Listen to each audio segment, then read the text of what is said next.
If we surround ourselves with people that are getting the results that we want for ourselves, we can duplicate it. Even when I went to Africa and climbed Mount Kilimanjaro, I did not ask a dope smoking surfer here in California to take me to the roof of Africa.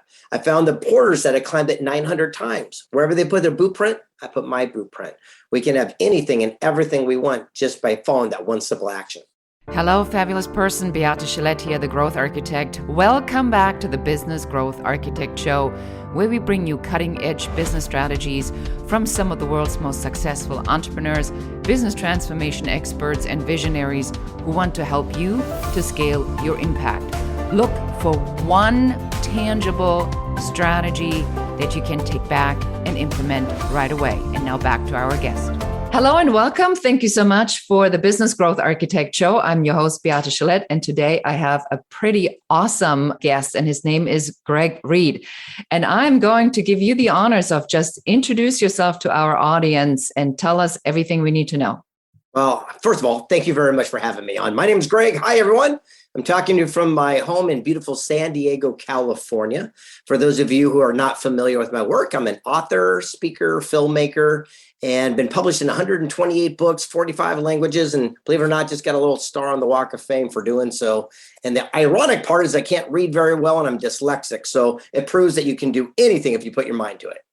That's absolutely amazing. And some of the stuff that you've been featured is Forbes, is Inc., Entrepreneur. I mean, I think you've been featured pretty much absolutely everywhere.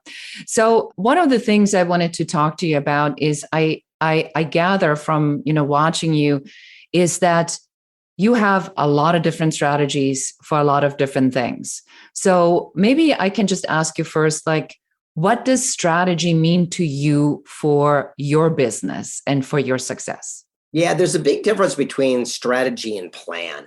And I believe the biggest challenge with over planners is that they're set in stone. And when things don't go exactly as expected, they freak out and they run back home.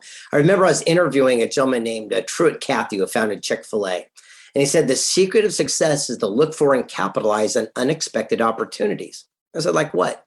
He goes, if I'm on my sofa in my living room and I want to get to the end of the street, I have to have stickability. I won't quit till I get there. He goes, but a planner plans every step, or they're going to pause and take a break. If a sprinkler comes on, it freaks them out. They run back home. Not me. He goes, I'm looking for unexpected opportunity. Did a kid leave a skateboard or a bicycle out that I could borrow to make my journey short? If I get real lucky, I'll wave down a neighbor driving by, hitch a ride to the end of the street. He says, either way, I'll get to my goal. I'm just not so caught up in exactly how it has to happen. I like that a lot. So the difference between a plan and a strategy is a plan could be a hindrance, whereas a strategy is the destination clearly in your mind. Am I understanding this correctly? Yeah, I think a plan is the blueprint. It's the stickability, I always say, because it's one of my best-selling books of no matter what, I'm going to get to that destination. The strategy is how it's going to transpire, understanding that it will change from time to time. Everyone's heard the million cliches. If you fly from here to Hawaii, that's the plan, right? He goes, but how you're going to get there, you might have to go high, low, avoid clouds. It doesn't make a difference. They're not so caught up in the exact blueprint. I like that a lot. So would you share with us your favorite strategy? Yeah, surround yourself with people you have respect for and not people you have influence over. And this way that you do that is who is getting the exact results that you want for yourself today. And you ask those people for counsel. It's very, very important. Counsel versus opinion. Opinions based on ignorance, lack of knowledge, or inexperience, like your family, friends who've never done what you were about to venture upon. Counsel is based on wisdom, knowledge, mentorship. If I went to a family friend and say, I'm going to write a best-selling book, they might try to protect me to keep me safe because they know I'm dyslexic, plus they've never written a best-selling book. But if I go to Jack Canfield, who wrote Chicken Soup for the Soul, he's going to say, Greg, sit down. Here's what you need to know, and give you counsel based on wisdom, knowledge, mentorship. If we would spend our activity only seeking counsel and ignoring people's opinion, that's the day your life would change. I like that. That's very powerful.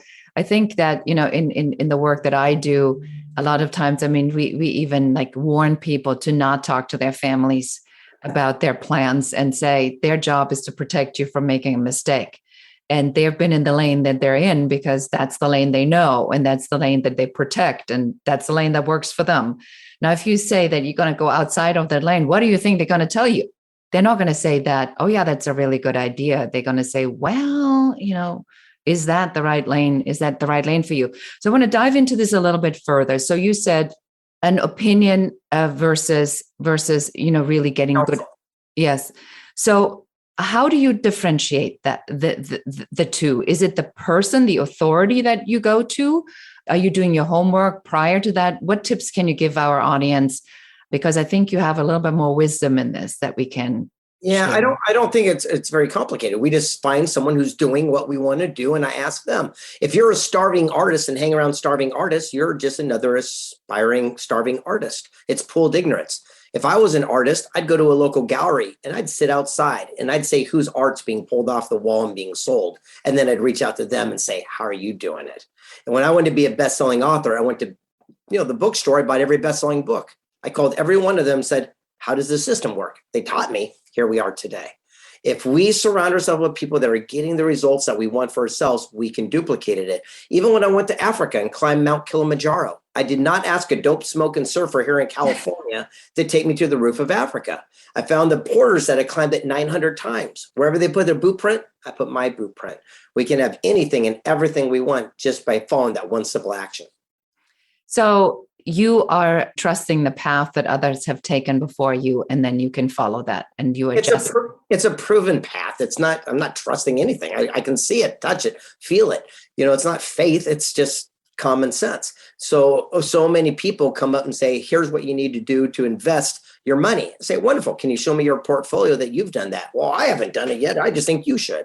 Well, I'm not going to listen to them. If someone comes up and says, hey, this is what you should do, I say, awesome. Can you show me your path that you did to do that? And if they can demonstrate that it makes sense, then heck yeah, I'm going to set them down and go, exactly, show me the blueprint. That's what it comes down to, is having the courage and the fortitude, not just listen to people's opinion, but to seek that counsel.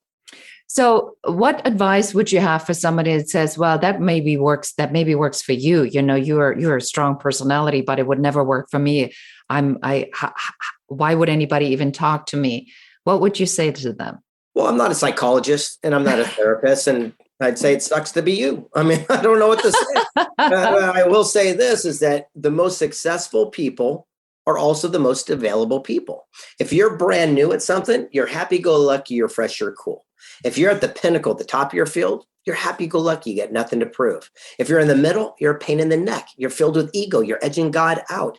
So literally jump to the front of the line. And people go, well, that's easy for you. Look, everyone watching this, you've never heard of me before. So guess what? When I call people, they've never heard of me either. I've never taken that as an insult. I just reach out with clarity and the doors of opportunity open. I'm going to teach you a little tip right now. I wish someone would have taught me this when I was 20 years old. People ask what my one little tip is to open up the doors to meet the amazing humans that I have.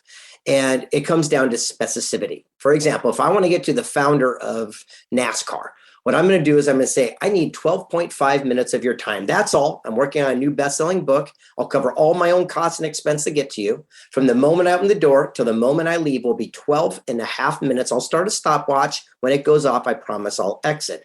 The question will be, is XYZ. The chance of them coming from their office down to the break room to do that is so high. But unfortunately, people say, I want to pick your brain. I want to take you to lunch. I want to take you to dinner. It's awesome. It's nice, but no one wants to go do that. So with that specificity, the doors of opportunity suddenly fling open. I love that. I've never heard of that before, but you're absolutely correct. When people do reach out, a lot of times they do say, it's almost like they need to talk to you to figure out what they want from you. And that you don't have. That I have no time for. For example, if I could go to a stage and there's 10,000 people and I get off and there's a long line of folks that want autographs and pictures and stuff, it's wonderful. And they say the nicest things. How can I work with you? How can I be of contribution? How can I be of service?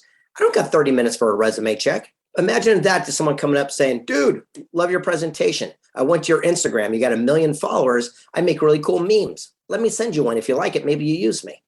8 seconds. I know who you are, what you do. You got my cell phone and we're in contact. That's the difference between success and the people just talk about it. So I love that. The clarity in the approach for the ask is really critical. I agree with you. The further up you go, the more professional people are and the more willing they are to share. But you cannot waste their time. You have to be clear about what it is that you're asking for, and you have to tell them what they can expect. And they'll tell you if they can or cannot do that. And then you'll take that at face value. Exactly. I mean, just this last week, I'm working on a new project.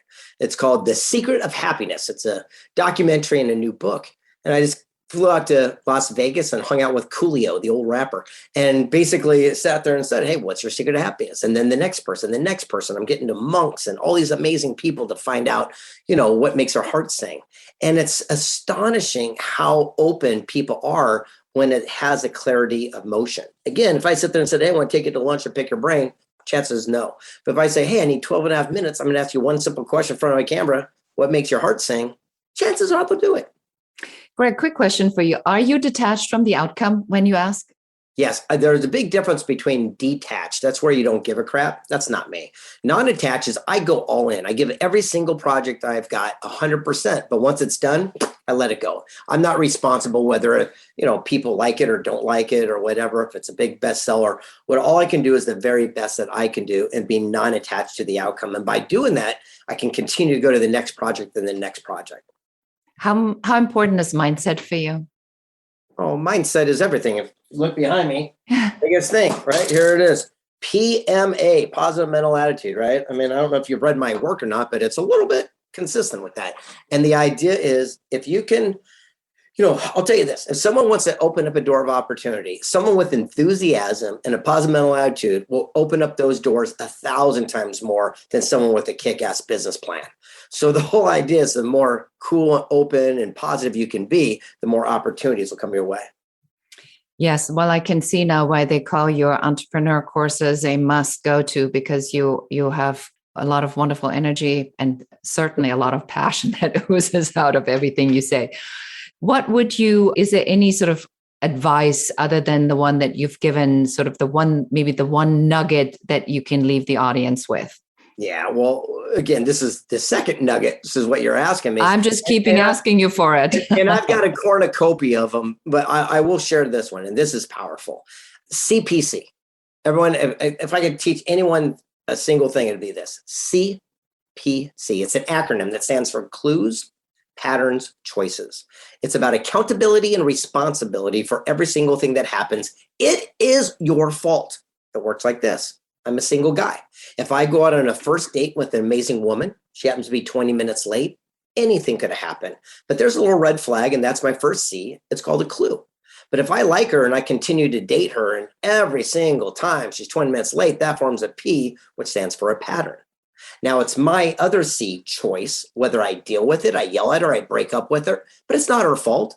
She's just late. Stop trying to change people to fit into your paradigm. But we'll see someone with a bad reputation in business. They cheat your best friend. We do business thinking it'll be different. And when things go wrong, we're mad at the person.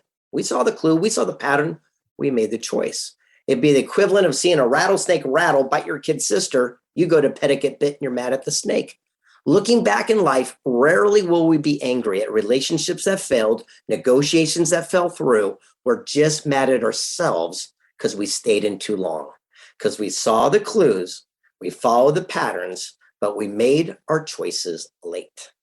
I love that. That's very powerful. I think that's very true. A lot of people are angry that people are consistent in their behavior pattern and say if they'd only change. I agree with you. I don't think that leads to much.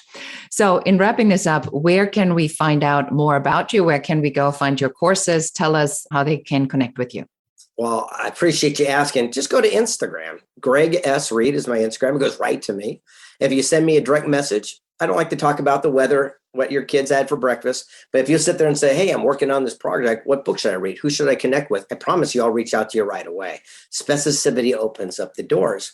And for those of you who'd like to come to one of our Secret Knock events, just go to secretknock.co and leave an application. We'll go from there. Thank you so much for being here. I appreciate your candor and your passion, and we wish you the very best. And thank you so much again for sharing with our audience so much about you and your secret knocks. We'll see you later. Bye. And that's it for us today. Thank you for listening and watching the Business Growth Architect Show. I enjoyed having you here. And for accountability, just take one of the strategies that you have heard, one thing that you can implement in your business immediately. Please leave comments. Don't forget to like and share this show. And if you have any questions about business, please put them in the comments. We are here for you. We're here to support you and help you to grow, build, and scale your own business. For more advice, please check out our website in the show notes below. Thank you again. This is Beate Gillette, the Growth Architect, and goodbye.